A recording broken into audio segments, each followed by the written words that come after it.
Movie शुरू होती है डॉक्टर सिंथिया विंस्टोन से, जो एक थेरेपिस्ट है, लेकिन ये कोई आम थेरेपिस्ट नहीं है। सिंथिया के पास एक खास मानसिक शक्ति है जिससे वह दूसरों के मन के अंदर जाकर उनकी दर्दनाक और डरावने यादों को महसूस कर सकती है।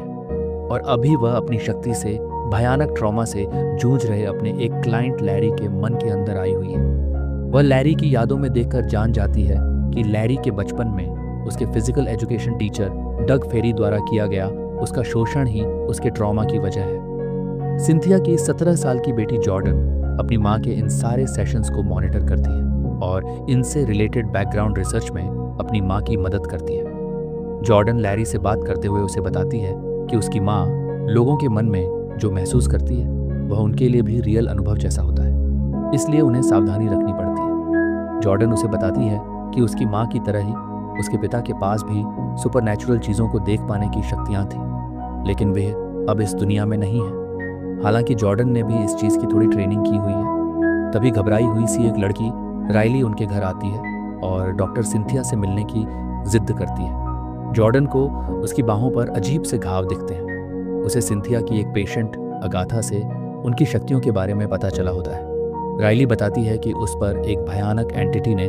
कब्जा कर लिया है और वह जॉर्डन को इशारे से बताती है कि वह एंटिटी अभी उस कमरे में भी मौजूद है, लेकिन वह उसे नजर नहीं आती है। लेकिन जब सिंथिया कमरे में आती है तो उसे भी राइली के पीछे वह भयानक एंटिटी खड़ी दिखती है। सिंथिया डर जाती है।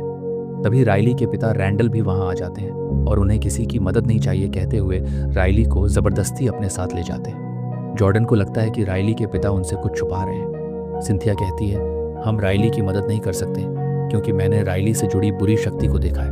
वह हमारे लिए भी बेहद खतरनाक साबित हो सकती है। लेकिन जॉर्डन जिद करती है कि अगर डैड जिंदा होते तो ज़रूर उसकी मदद करते।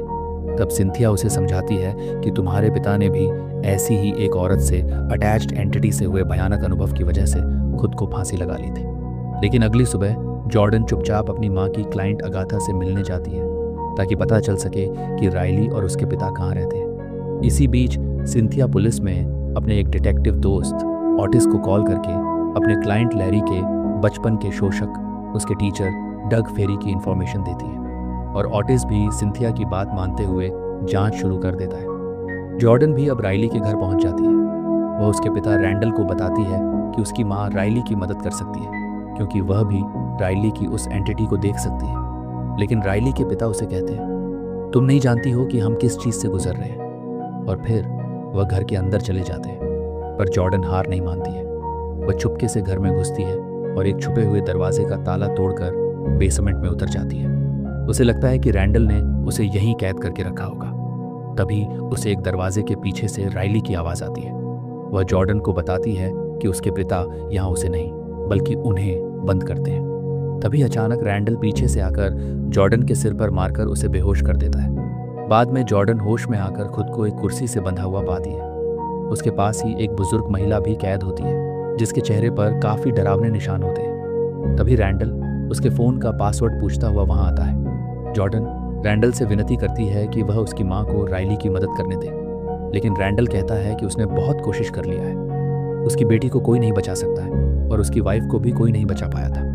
तब जॉर्डन कहती है कि हम पता लगा सकते हैं कि वह एंटिटी क्या चाहती है ताकि हम राइली को बचा सकें। लेकिन रैंडल जवाब देता है, हमें पता है वह क्या चाहती है।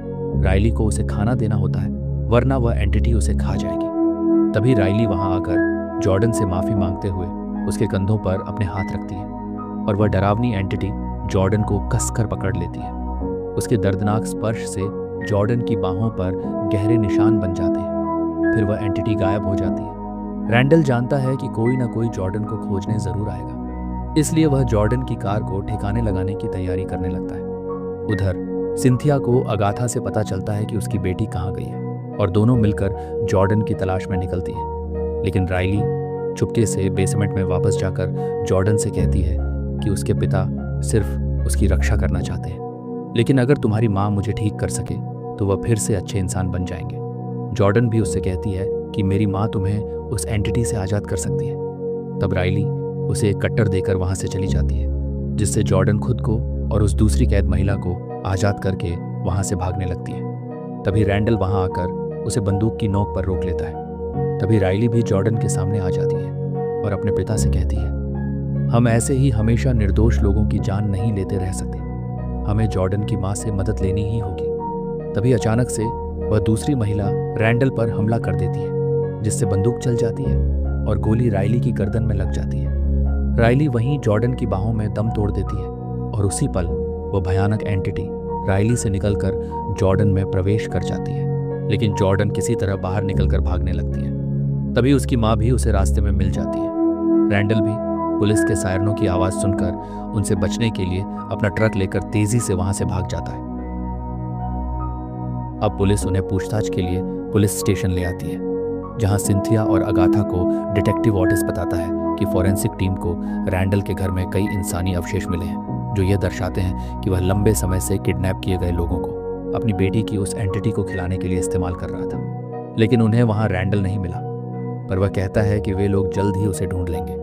ऑटिस सिंथिया को यह भी बताता है कि पुलिस ने लैरी के टीचर डग फेरी को भी पकड़ लिया है और उस पर कार्यवाही की जा रही है। वहीं पुलिस जॉर्डन से रैंडल के बारे में जानने की कोशिश करती है। तभी उसे अचानक वही एंटिटी दिखती है और जॉर्डन बुरी तरह डरकर चिल्लाने लगती है। वे लोग अब अपने घर आ जाते हैं। जॉर्डन अपनी माँ को बताती है कि राइली की मौत के साथ वह एंटिटी अब उसमें आ गई है और अब उसे भी वह डरावनी एंटिटी दिखाई देने लगी है। जॉर्डन सिंथिया से अपने मन के अंदर जाने के लिए जिद करती है, लेकिन सिंथिया जॉर्डन के मन में अपने पति की मौत का ट्रॉमा देखने के डर से ये नहीं करना चाहती है। पर अगाथा के समझाने पर सिंथिया अगाथा को ऑब्जर्वर बनाकर खुद अपनी बेटी के मन में प्रवेश करती है। वहाँ जॉर्डन के बचपन की एक भयानक स्मृति सामने आती है, जब जॉर्डन छोटी थी और उसने एटिक में अपने पिता को फांसी पर लटका पाया था। उसी स्मृति में सिंथिया उस एंटिटी का सामना करती है। उसकी पकड़ से सिंथिया की बाह में असली जलन का निशान बन जाता है, जिसे देखकर अगाथा सिंथिया को एक थप्पड़ मारकर जबरदस्ती ट्रांस से बाहर खींच लेती है। थोड़ी देर बाद जॉर्डन सो जाती है। तब सिंथिया अगाथा को जॉर्डन के साथ छोड़कर हॉस्पिटल जाती है, जहां उसका क्लाइंट लैरी नर्स के रूप में काम करता है। सिंथिया लैरी की मदद से रैंडल की पत्नी सामंथा के बारे में जानकारी हासिल करती है कि सामंथा पिछले साल वहीं मरी थी, जब उस पर वही एंटिटी हावी हो गई थी जिसने बाद में राइली को जकड़ लिया था। सिंथिया को पता चलता है कि सामंथा के केस को डॉक्टर विटेकर ने हैंडल किया था। सिंथिया अब रिटायर हो चुके डॉक्टर विटेकर के घर जाती है। वह बताते हैं कि सामंथा अंदर और बाहर दोनों तरफ से सड़ती हुई दिख रही थी और मरने से पहले उसने उन्हें बताया था कि उसके अंदर एक भूखा प्राणी मौजूद है। और जब सामंथा ने उनके हाथ को छूकर उन्हें भी उस एंटिटी को दिखाने की कोशिश की थी कि यह चीज़ दवाइयों से ठीक नहीं हो सकती, तब उन्होंने भी उस भयावह उपस्थिति को महसूस किया था। डॉक्टर उसे सामंथा के उनका हाथ पकड़ने से बने निशान भी दिखाते हैं। दूसरी ओर रैंडल जॉर्डन के घर के बाहर तैनात पुलिसकर्मी को चकमा देकर घर में घुस आता है और अगाथा को बेहोश करके जॉर्डन को अगवा कर लेता है। जब सिंथिया वापस आकर अपनी बेटी को गायब पाती है तो वह अगाथा के साथ पुलिस स्टेशन आ जाती है। पुलिस भी तेजी से जॉर्डन को ढूंढने लग जाती है। रैंडल जॉर्डन को एक ताबूत में भरकर जंगल में ले जाता है। जॉर्डन ताबूत से बाहर निकलने की कोशिश करती है, लेकिन वह उसे डराता है और कहता है, मैं यहाँ तुम्हें अपनी बेटी की मौत का बदला लेने नहीं लाया हूँ, बल्कि मैं उस एंटिटी को खत्म करना चाहता हूँ जो अब तुम्हारे अंदर है। उसे लगता है कि वह उस एंटिटी को भूखा मार सकता है, इसलिए वह जॉर्डन को जिंदा ही ताबूत में बंद करके जमीन में जिंदा दफना देता है और खुद ही पुलिस स्टेशन आकर सरेंडर कर देता है। लेकिन वह उन्हें जॉर्डन के बारे में नहीं बताता है। पर सिंथिया ने डिटेक्टिव ऑटिस को डग फेरी को पकड़वाने में मदद की थी, इसलिए वह सिंथिया को रैंडल पर अपनी मानसिक शक्ति का उपयोग करने की अनुमति देता है। रैंडल कहता है कि अब वह एंटिटी और किसी को परेशान नहीं कर पाएगी, लेकिन सिंथिया जबरदस्ती रैंडल की दर्दनाक यादों में प्रवेश करती है, जहां उसे हॉस्पिटल में राइली, उसकी माँ और रैंडल तीनों दिखते हैं। फिर वह रैंडल की ओर गहरी यादों में प्रवेश करती है। तब उसे पता चलता है कि रैंडल ने जॉर्डन को ब्रूकर्स लेक के पास दफनाया है। रैंडल उसे चेतावनी देता है कि जॉर्डन को मरना ही होगा, वरना वह एंटिटी ऐसे ही जिंदा रहेगी।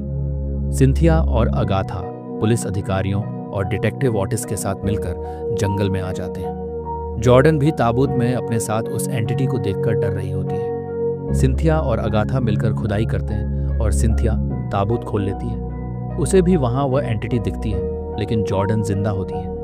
अब सिंथिया के कहने पर अगाथा पुलिस का ध्यान भटकाती है, ताकि सिंथिया को टाइम मिल सके और वह अपनी बेटी के मन में प्रवेश कर सके, ताकि उस बुरी शक्ति का सामना कर सके।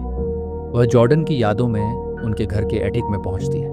वहां उसे वह बुरी एंटिटी दिखती है जो सिंथिया से फीड मी कहती हुई उसे पकड़ लेती है। लेकिन सिंथिया भी अपनी शक्ति से उस एंटिटी के मन में प्रवेश कर लेती है। जॉर्डन भी अपनी यादों में अपनी माँ का पीछा करते हुए एटिक में पहुंच जाती है, जहां वह अपने पिता के फांसी पर लटके होने वाली मेमोरी को देखकर उदास हो जाती है। सिंथिया भी अब उस एंटिटी के मन में उसके सामने पहुंच जाती है। एंटिटी जादुई जड़ों से सिंथिया के चारों हाथ पैर बांध देती है। तभी जॉर्डन एटिक में अपनी माँ को ट्रांस से जगा देती है, लेकिन सिंथिया एंटिटी के मन से बाहर नहीं आ पाती। इसलिए जॉर्डन भी अपनी शक्ति से एंटिटी के मन में जाती है और एक धारदार हथियार को उस एंटिटी के मस्तक से आर पार कर देती है और तेजी से अपनी माँ को छुड़ाती है। फिर वे दोनों मिलकर धारदार हथियारों से उस एंटिटी को मार मार कर उसके टुकड़े टुकड़े कर देते हैं और वह एंटिटी खत्म हो जाती है।